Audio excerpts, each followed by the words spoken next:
I think for us, we're always trying to like up the bar for what we can do with Battlefield and leveraging all the technology that we can possibly get our hands on. One example is of course Frostbite, where we're trying to push the limits of what you can do. So the better the hardware, the more we can do with it. So the low bar is quite high. So with new hardware, of course, we have a new lowest bar that we can keep working on and keep iterating on. So to us, that's brilliant. So we want to move the full Battlefield experience onto the new consoles with 64 players and 60 frames per second to really up the game and make it, there's no reason for you to not play Battlefield anymore. The consoles aren't done yet, to be honest. We are working with first party, both Sony and Microsoft, to find the right things to optimize and to tweak, and finalizing drivers, finalizing Frostbite, getting that prepared for these platforms. So we don't know yet. No one knows really, to be honest. We know the hardware specs, but that doesn't really say anything until you have the final drivers or the final solution from both sides. So we are hard at work, figuring out what's the kind of bar we can hit. But we know we can get to a very high standard already now, because we have the game up and running on all the platforms back in the studio. So, for us, the new consoles are actually really easy to work with because they are designed in a way where it's very, to your point, scalable. So we know that we will get a game out there to quality. It's just how high can we get the quality to. When everything is done and set and locked, that's when we will see exactly what we're going to get. Because again, we could be lazy and not try to push it and just settle with what we have today, but we don't think that's a good way of working. We're setting our bars very, very high. We often use super high-end PCs to kind of create our targets, and then we scale it down to, and in this case the current gen platforms are the low bar of what we need to hit. We're not just trying to churn through and milk it, so to speak. Some people seem to think that we're lazy and we're not trying hard enough. We're trying every day to make a better game and make sure that we create the best possible Battlefield experience for the players. And we are the judges of that, because in the studio we have a lot of Battlefield fans. We play this game every day and we know what we want to get out of Battlefield, and often that's the same as the community.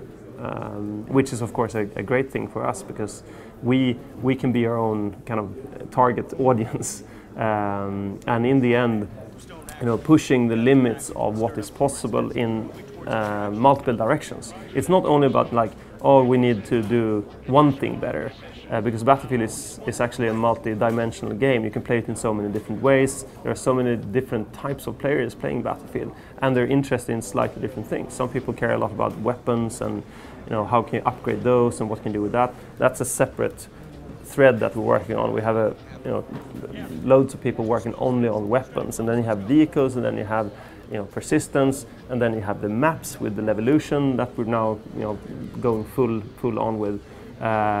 You have then the graphics and animations that we want to up the game and make it look even better than BF3.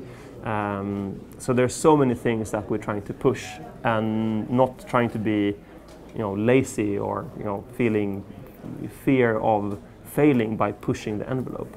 We love drama, of course. Battlefield is a very systematic game in a way, where it's a rock paper scissors kind of balance.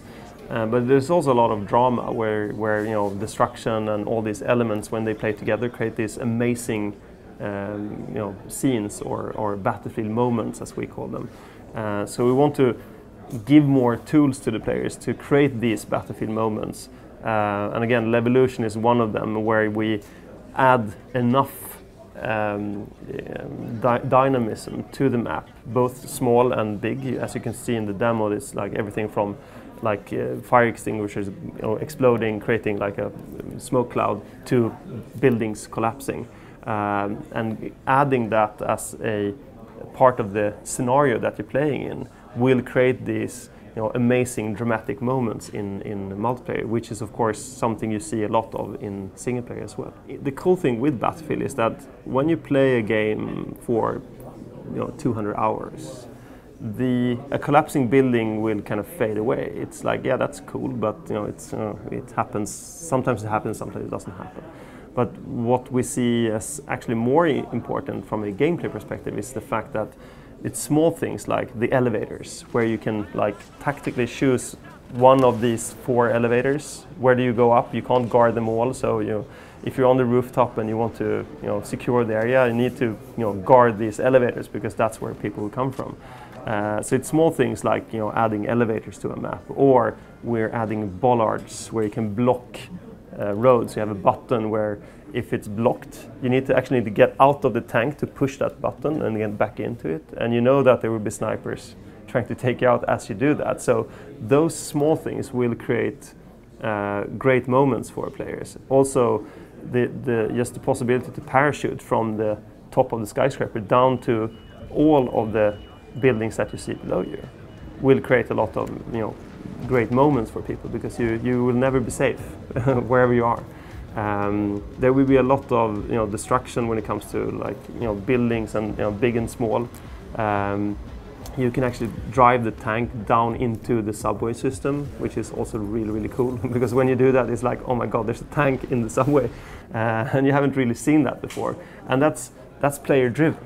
So we don't want to create a game where we set the rules. We create a playground for you where you can experience all these things. And when we're playing this at the office, again, we're finding new things every day that we didn't know that you could do.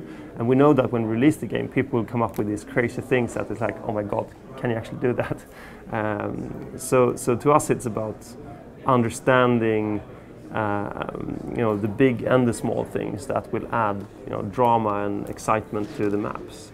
We actually rebuilt a lot of things under the hood that people might not see day one, but it's actually easier for us now to support the game. It's easier for us to change things more or less in real time, instead of you having to download a big package, a big chunk of data to update the game. So we can now update more things real time, so you don't have to wait for all of the fixes, going through certifications.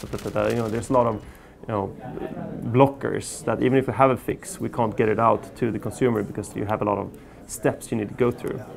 We're actually moving that back a bit so that we on our servers directly can change bits and pieces of the game. Also being able to update weapons and guns and gadgets, so that we don't have to waste memory.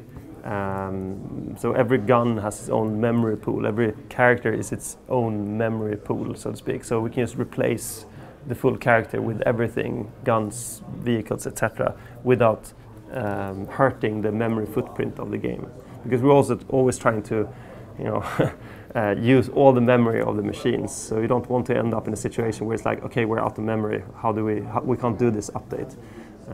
So we actually spent a lot of time fixing all the stuff under the hood, so to speak, where people day one might not see it, but as we're moving along through the post-launch campaign, we will be able to do a lot of cool things. There's a lot of things that is good with these new policies, because we are now allowed to do updates more or less daily, which means that if we find a problem, we fix it tomorrow.